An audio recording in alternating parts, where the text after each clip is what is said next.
கொம்புகளில் 3 பிடுங்கப்பட்டது. இதோ அந்த கொம்பிலே மனுஷ கண்களுக்கு ஒப்பான கண்களும் பெருமையானவைகளை பேசும் வாயும் இருந்தது. அப்படி என்று சொன்னால் இது வரப்போகிறதான அந்தி கிறிஸ்துவை குறிக்கும்.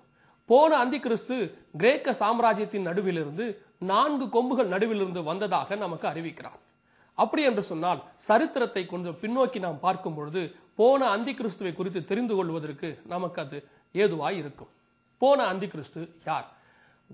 அந்த வெள்ளாட்டுக்கடா 8வது அதிகாரம் 8வது வசனம் தானியேல் தீர்க்க தரிசன புஸ்தகத்தில், அப்பொழுது வெள்ளாட்டுக்கடா மிகுதியும் வல்லமை கொண்டது. இந்த இடத்தில் வெள்ளாட்டுக்கடா என்பது அலெக்சாண்டரை குறிக்கும். அது ஒரு கொம்புள்ள வெள்ளாட்டுக்கடா என சொல்லப்பட்டிருக்கிறது. இந்த ஒரு கொம்புள்ள வெள்ளாட்டுக்கடா என்பது அலெக்சாண்டரை குறிக்கும். ஏன் என்று சொன்னால் அவன்தான் கிரேக்க தேசத்தின் முதலாவது ராஜா. அவனுடைய அப்பா பிலிப்பு என்பவர் மேசிடோனியா தேசத்திற்கு ஒரு கவர்னரை போல அல்லது ஒரு குறுநில மன்னரை போல இருந்தாரே ஒழிய அவர் ராஜாவாக இல்லை. முதல் ராஜாவாக கிரேக்க தேசத்திற்கு முதல் ராஜாவாக அலெக்சாண்டர் தான் உருவானான்.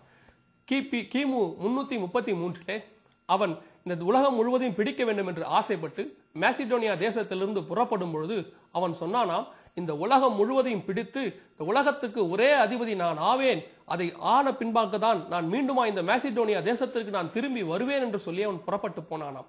இவனை குறித்து வேதவசனம் சொல்லுகிறது, தரையில் கால் பரவாமல் பறந்து சென்றதான வெள்ளாட்டுக்கடா என்று இவனை குறித்து சொல்லப்பட்டிருக்கிறது. அப்படி என்று சொன்னால் தரையில் கால் பரவாமல், தரையில் கால் வைக்காமல் என்று சொல்லி அர்த்தம்.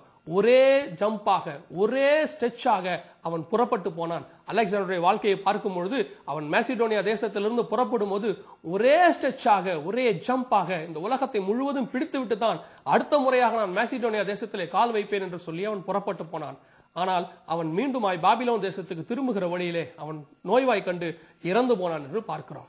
இவன் தான் அந்த ஒரு கொம்புள்ள வெள்ளாட்டுக்கடா. இந்த ஒரு கொம்புள்ள வெள்ளாட்டுக்கடா மிகுதியும் வல்லமையும் கொண்டது.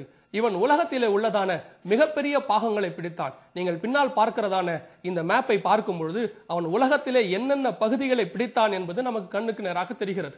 இந்த உலகம் முழுவதையும் ஆளுகை செய்ய வேண்டும் என்று அவன் பிரயாசப்பட்டான். அப்படி அவன் புறப்பட்டு போகிறதான வேளையிலே இந்திய தேசத்தை பிடித்துவிட்டு மீண்டுமாய் திரும்புகிறதான வேளையிலே பாபிலோன் தேசத்திலே அவன் நோய்வாய் கண்டு இறந்து போனான் என்று பார்க்கிறோம். அப்படி இறந்த போது அவன் சொன்னானாம், நீங்கள் என்னை புதைக்க போகிறீர்கள், இப்பொழுது என்னுடைய இந்த ராஜ்யபாரமானது என்னுடைய சந்ததிக்கு போகக்கூடாது, என்னுடைய பிள்ளைக்கு போகக்கூடாது, நான் ஒரு வீரனாக மரிக்கிறேன், என்னுடைய இந்த ராஜ்யமானது மீண்டுமாய் 4 வீரர்களுக்கு தான் கொடுக்கப்பட வேண்டும், வீரர்களுக்கு தான் இது பிரித்து கொடுக்கப்பட வேண்டுமே ஒழிய ஒருபோதும் இது என்னுடைய சந்ததிக்கு போகக்கூடாது என்று அவன் சொன்னானாம்.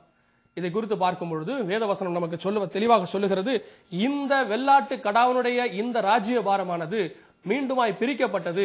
அது அந்த 8வது அதிகாரம் 8வது வசனத்திலே, அந்த பெரிய கொம்பு முறிந்து போயிற்று, அதற்கு பதிலாக ஆகாயத்தின் 4 திசைகளுக்கும் எதிராய் விசேஷித்த 4 கொம்புகள் முளைத்தெழும்பினது.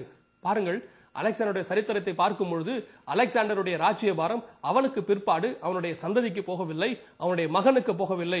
அந்த 4 அவனுடைய ராஜ்யபாரமானது அவனுடைய 4 தளபதிகளுக்கு புறப்பட்டு போனது என்று பார்க்கிறோம். நீங்கள் பார்க்கிறதான இந்த படத்திலே அந்த வெள்ளாட்டு கடாவுக்கு 4 கொம்புகள் முளைத்தெழும்பினது என்று பார்க்கிறோம். இது எதை குறிக்கிறது? அலெக்சாண்டருடைய ராஜ்யபாரம் 4 தளபதிகளுக்கு பிரித்து கொடுக்கப்பட்டது. அவருடைய பெயர்களை பார்க்கும் பொழுது Cassander, Lysimachus, Ptolemy one Soter, Seleucus one Nicator என்கிறதான 4 பெயர்களை நம்மால் பார்க்க முடிகிறது. இந்த அலெக்சாண்டருடைய